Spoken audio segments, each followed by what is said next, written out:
Hello everyone, welcome back to my channel and today we are going to start connective tissue.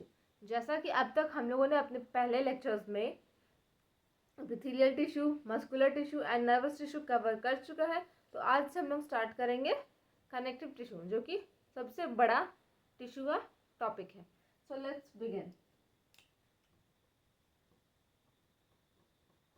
तो what are the feature of connective tissue? तो first feature ये है कि ये चीज़ों को connect करता है, मतलब कि एक ऑर्गन को दूसरे ऑर्गन से कनेक्ट करता है, एक जगह से दूसरी चीज़ों को ट्रांसपोर्टेशन कराता है, सर्कुलेशन, ये सारा काम कनेक्टिव टिश्यू का है. Filtration, digestion, excretion, digestion digestion nutrition का पूरा बॉडी में सर्कुलेशन, ये सारा काम कनेक्टिव टिश्यू करा. तो connective tissue is the most abundant tissue. Next, what are the components of connective tissue? So there are two components. First is cells, cellular components, and the another is interstitial, or we can say extracellular matrix or interstitial fluid, extracellular matrix.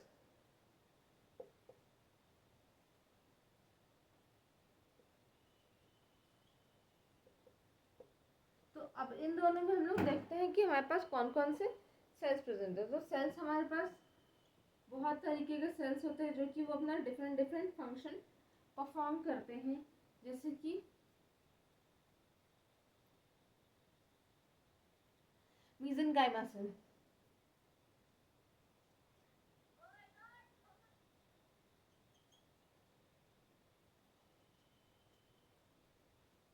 तो मीसेनकाइमा sales का क्या function होता है? ये हमारा stem cell होता है. ये क्या करता है कि और भी सेल्स का फॉर्मेशन में हेल्प करता है. उसके अलावा हमारे पास कौन कौन से सेल्स होते हैं? Fibroblast sales. फाइब्रोब्लास्ट का क्या काम होता है? Release the fibre and matrix. उसके बाद हमारे पास और क्या आता है? Plasma sales. और भी बहुत तरीके के सेल्स होते हैं. माइक्रोफाइजेस, जैसे कि हम लोगों ने नर्वस टिश्यू में पढ़ा था कि हमारे पास माइक्रोफाइजेस है. उसका नाम क्या था? माइक्रोग्लियल सेल्स, जो कि फेगोसाइटोसिस नेचर का था. वैसे यहाँ पे कनेक्टिव टिश्यू में बहुत तरीके के सेल्स प्रेजेंट होते हैं to perform the different different functions. यहाँ पे फाइब्रोब्लास्ट हैं. ब्लास्ट मीन्स क्या होता है? ये ओरिजिन कराते हैं, किसी सेल को प्रोड्यूस कराते हैं. तो फाइब्रोब्लास्ट क्या कराता है? फाइबर का प्रोड्यूस कराता है. क्या कहते हैं? प्रोड्यूस, फाइबर का प्रोडक्शन कराता है. मीसेनकाइमा सेल्स क्या है हमारे पास? Stem cell. स्टेम सेल कहते हैं कि डिफरेंट डिफरेंट सेल के ओरिजिन में हेल्प करता है. उसके बाद हमारे पास क्या है? Plasma sales.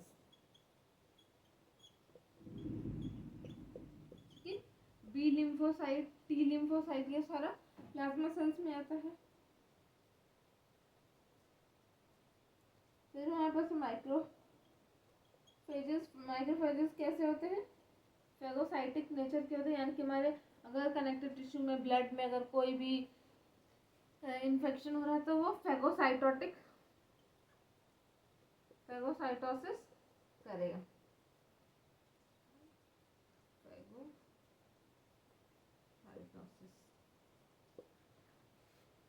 और हमारे पास जो मास्ट सेल्स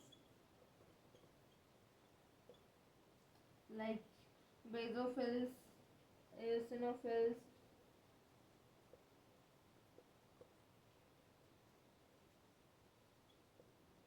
और भी यहाँ पे बहुत तरीके के सेल्स आ जा रहे हैं. हम लोग कनेक्टिव टिश्यू बस ये बता रहे हैं कि कनेक्टिव टिश्यू में दो कंपोनेंट होगा. एक फर्स्ट हमारा सेलुलर कंपोनेंट होगा और एक हमारा एक मैट्रिक्स होगा, फ्लूइड कंपोनेंट होगा. तो सेलुलर कंपोनेंट्स में बहुत तरीके के सेल आते हैं. और स्टेम सेल है, जैसे कि वो किसी भी सेल को ओरिजिन करा रहा है. ब्लास्ट सेल्स है, वो किसी फाइब्रोब्लास्ट है तो वो फाइबर का ओरिजिन कर रहा है. ऑस्टियोब्लास्ट है तो वो बोन का फॉर्मेशन करा रहा है. कॉन्ड्रियोब्लास्ट है तो वो कार्टिलेज का फॉर्मेशन करा रहा है. उसी तरीके से माइक्रोफेजेस फाइगोसाइटोटिक नेचर के होते हैं. Mast cells different different function perform करते हैं ना. एक्स्ट्रा सेलुलर फैब्रिक में मैट्रिक्स में भी हमारे पास दो कंपोनेंट है. एक है हमारा फाइबर और एक है हमारा ground substance. Extra cellular matrix यानी कि सेल के बाहर बाहर जो भी हमारा जो ये सेल्स है इसके आसपास में जो भी हमारा जो मैट्रिक्स प्रेजेंट है उसको हम लोग एक्स्ट्रा सेलुलर मैट्रिक्स बोलते हैं। तो एक्स्ट्रा सेलुलर मैट्रिक्स में हमारे पास इसमें भी दो हुए दो पार्ट हैं। एक तो है हमारा फाइबर्स, जैसे कि कोई भी फ्लूइड सब्सटेंस देखते हैं तो उसमें थ्रेड लाइक स्ट्रक्चर प्रेजेंट है, वो हो गया हमारा फाइबर। और उसका दूसरा पार्ट हो गया हमारा ग्राउंड सब्सटेंस यानी कि फ्लूइड सब्सटेंस, जिसमें कि वो सारे सब्सटेंस एम्बेडेड है।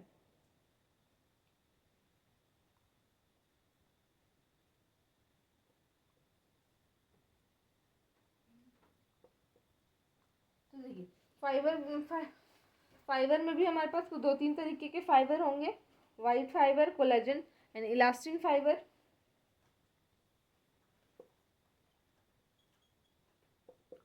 वाइट फाइबर जो कि हमारा कोलाजन है। कोलाजन का नाम बहुत बारी सुना है अपने रिंकल्स वगैरह के टाइम पे कि जब कोलाजन कम हो जाता है तो जिसकी वजह से हमारा क्या होता है, इंटरसेलुलर मैट्रिक्स जो कम होता है और उसी की वजह से हमारी स्किन क्या हो जाती है, रिंकल्ड हो जाती है, झुर्रियाँ आने लगती है। और एक होता है हमारे पास वाइट, हाँ, और एक है हमारे पास येलो फाइबर। येलो फाइबर को हम लोग कोलाजन बोलेंगे और वाइट फाइबर को इलास्टिन बोलेंगे। इलास्टिन क्या होता है, और ये हो गया कोलाजन। कोलाजन और इलास्टिन वही है कि हमारे जब भी हम लोग देखते हैं कि बूढ़े होने पे क्या हो जाता है, फेस में रिंकल्स हो जाती है, हाथ में रिंकल्स हो जाते हैं, तो वो क्यों हो जाता है, क्योंकि एक्स्ट्रा सेलुलर मैट्रिक्स क्या हो गया, सेल्स के बीच में कम हो गया है। तो उसी की वजह से हमारे बॉडी में रिंकल्स आ जाते हैं, है ना। और एक है हमारा ग्राउंड सब्सटेंस जो कि क्या है, फ्लूइड नेचर का है, इसमें म्यूकोपॉलीसैकेराइड होता है।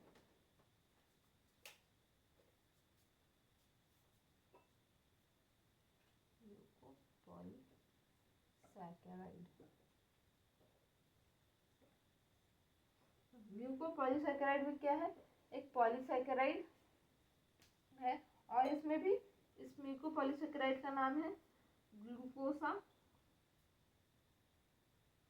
Amino glycan. तो कनेक्टिव टिश्यू में दो पार्ट है, एक सेलुलर पार्ट और एक एक्स्ट्रा सेलुलर मैट्रिक्स।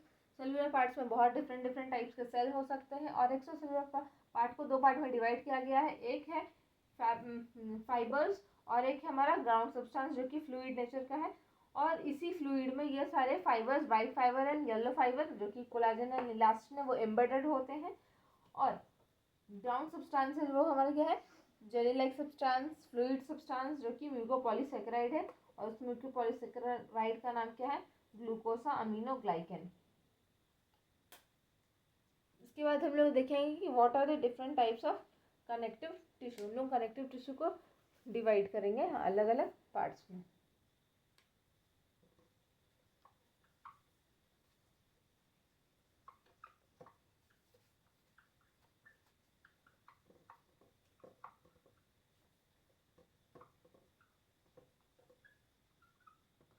तो जैसा कि हमने एपिथेलियल टिश्यू में डिफरेंट टाइप्स पढ़ा था, मस्कुलर टिश्यू में डिफरेंट टाइप्स पढ़ा था, अब वैसे ही हम लोग यहाँ पे इसके डिफरेंट टाइप्स देखेंगे कि कनेक्टिव टिश्यू को हम लोग कितने पार्ट्स में डिवाइड करें हैं।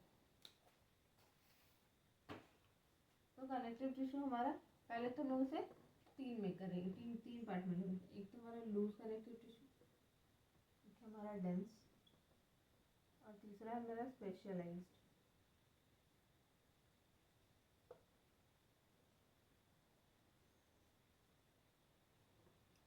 तो लूज कनेक्टिव टिश्यू में नाम से क्या पता चल रहा है कि they are loose in nature, dense क्या है, बहुत हाईली कॉम्पैक्ट रहेंगे। और स्पेशल वाला तो उसमें हम लोग देखेंगे कि हम लोग क्या पढ़ने वाले हैं।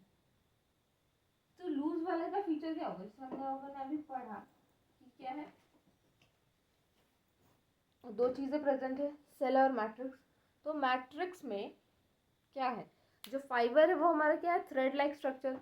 अगर फाइबर किसी में ज़्यादा होगा तो उसका मैट्रिक्स क्या होगा, डेंस होगा। और फ्लूइड जिसमें फाइबर ज़्यादा होगा तो उसका मैट्रिक्स कैसा हो जाएगा, डेंस हो जाएगा। क्यों, क्योंकि उसमें फाइबर ज़्यादा है और जिसके वजह से उसकी फ्लूइडिटी कम हो गई है। और जबकि जब फाइबर कम हो जाएगा तो मैट्रिक्स जो ग्राउंड सब्सटेंस जो है वो फ्लूइड नेचर का है, तो वो इजीली मूव कर सकता है, तो वो लूज लूज सा रहेगा।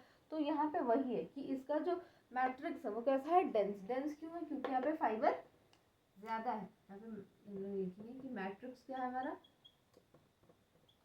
डेंस। तो डेंस कैसे हो रहा है, डेंस क्यों हो रहा है, क्योंकि यहाँ पे जो फाइबर है वो क्या है, ज़्यादा है। और फ्लूइड जो ग्राउंड सब्सटेंस है, GS लिख देते हैं इसे, ग्राउंड सब्सटेंस क्या है वो कम हो जा रहा है कंपेरेटिवली, ये ज़्यादा हो जा रहा है। तो ये ऑब्वियसली क्यों, फ्लूइड नेचर का है। और यहाँ पे मैट्रिक्स जो है वो बहुत लूज है, मतलब हमारा मैट्रिक्स क्या है, लूज है। फाइबर क्या है, कम है। ग्राउंड सब्सटेंस क्या है, ज़्यादा है। तो ये फ्लूइड फ्लूइड हो जा रहा है इसके वजह से, और इसके वजह से वो डेंस हो जा रहा है ना। अब जो हमारा स्पेशलाइज्ड है उसको भी हम लोग दो पार्ट में डिवाइड कर रहे हैं, एक स्केलेटल और एक फ्लूइड। कि इसमें हम लोग इन सब के बेसिस पर डिवाइड नहीं करेंगे, ये मैट्रिक्स के बेसिस पर डिवाइड किया गया है। और स्पेशल वाले में एक तो है जिसका नेचर, जिसके अंदर जो आते हैं उसका नेचर ही कैसा है, ये फ्लूइड नेचर का, ये पूरा फ्लूइड नेचर का कम्प्लीटली। तो फ्लूइड में क्या क्या हमारे पास, एक है ब्लड। ब्लड जो है जैसे कि उनको डिफरेंट ऑर्गन से कनेक्ट कर रहा है, तो हमारे पास एक क्या है, ब्लड। और एक दूसरा नाम हम लोग बहुत सुने होंगे, लिम्फ। लिम्फ क्या है, एक हम लोग ब्लड से ही फिल्टर आउट होकर जो फॉर्म हो रहा है उसे हम लोग लिम्फ कह रहे हैं। और एक दूसरा, फर्स्ट तो हमारे पास हो गया फ्लूइड, और दूसरा हो गया हमारे पास स्केलेटल। तो स्केलेटल में हम लोग के पास क्या क्या हम लोग पढ़े हैं, स्केलेटल सिस्टम में हम लोग क्या क्या पढ़ते हैं, एक हम लोग पढ़ते हैं बोन, और दूसरा है कार्टिलेज। बोन और कार्टिलेज दोनों मिलकर स्केलेटल सिस्टम बनाते हैं, और फ्लूइड में ब्लड और लिम्फ की बात करते हैं नो। अब जो लूज और डेंस वाला है, इन दोनों को भी फर्दर डिवाइड किया गया है, तो हम वो देखते हैं। जो लूज है उसमें है दो पार्ट, एक है एरियोलर और एक है एडिपोज।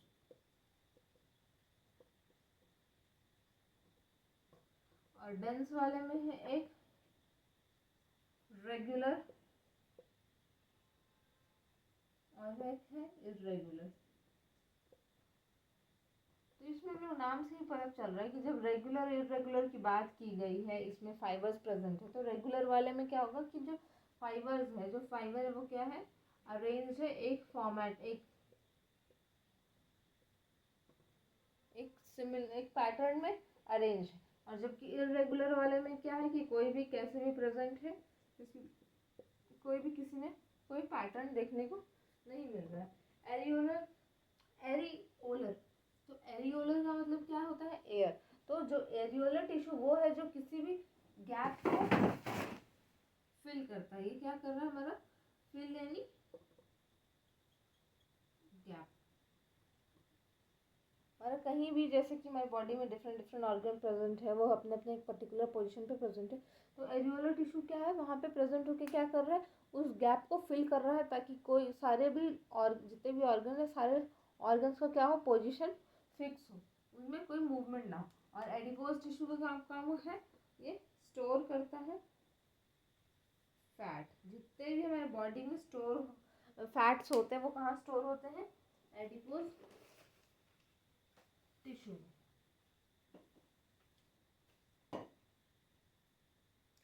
फिर एनी गैप और एनी स्पेस हमारी बॉडी में कहीं भी जहाँ पे भी वेकेंट स्पेस है, जहाँ पे ऑर्गन्स प्रेजेंट नहीं, वहाँ पे यहाँ पे ये एरियोलर टिश्यू पाया जाता है। अब रेगुलर और इरेगुलर को भी फर्दर डिवाइड किया गया है, क्योंकि ये बस उसका अरेंजमेंट के बेसिस पे बताएंगे। अरेंजमेंट में एक में रेगुलर होता है और एक में इरेगुलर। तो रेगुलर वाले में फर्स्ट आता है टेंडन और दूसरा है लिगामेंट। तो इन दोनों का नाम हम लोग बहुत सुने हैं। टेंडन और लिगामेंट का क्या फंक्शन होता है, टेंडन ये दोनों बोन टू बोन और बोन टू मसल को ज्वाइन करने में हेल्प करता है। और इरेगुलर वाले में हम लोग पढ़ेंगे white fibrous tissue and yellow fibrous tissue. Basically इसमें कुछ नहीं है, ये सारे ही जो फाइबर्स है वो अरेंज है। तो इसमें एक वाइट फाइब्रस टिश्यू हो गया और एक है हमारा येलो फाइब्रस।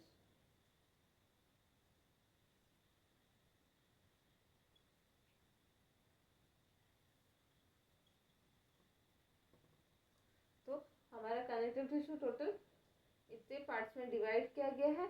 और ये फाइब्रस टिश्यू का हमारा क्या काम है, तो फॉर्मेशन ऑफ प्रोटेक्टिव कवरिंग, किसी का भी एक प्रोटेक्टिव कवरिंग बनाने में ये हेल्प करता है। इरेगुलर टिश्यू क्या है, help in formation of protective layering.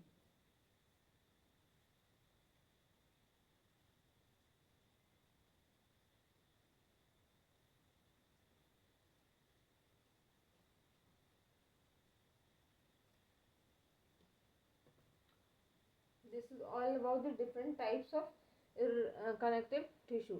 Now we will see one by one tissue in detail.